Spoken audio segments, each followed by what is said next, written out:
Convention of International Trade of Endangered Species, more commonly known as the CITES list. There are 3 categories within this list. You have Appendix 1, 2, and 3. Appendix 1 is going to contain your most threatened animals, like this Dumeral's boa. These are animals that are threatened with extinction, and trade on these is generally going to be prohibited across international borders, with the exception of some really good permits. CITES Appendix 2 includes things most recently, like this Asian water dragon. These guys aren't necessarily threatened in the wild yet, but they are vulnerable to it, and if trade is not regulated on them, they could become quite threatened. So you still need permits for those guys too.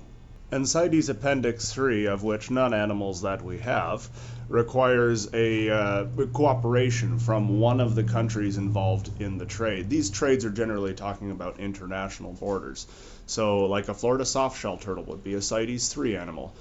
You would need cooperation from them to import them up here. Not that we can have them in BC anyways. So ultimately, these are things that are in place for the protections of the animals involved so that they're not just traded rapidly with no regulation, potentially driving species into a tough spot.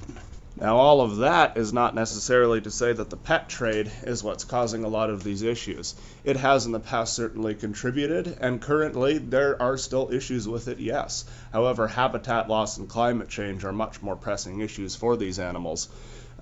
You can ban the export of something, but if you burn down the environment it lives in, it's going to go extinct nonetheless.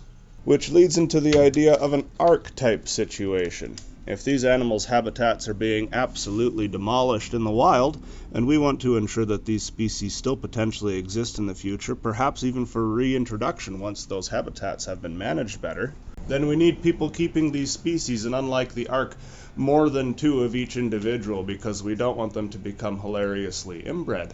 So we can keep these bloodlines across the hobby, we can keep them alive, and potentially, well, you know, they'll still exist in 100 years, which would be ideal.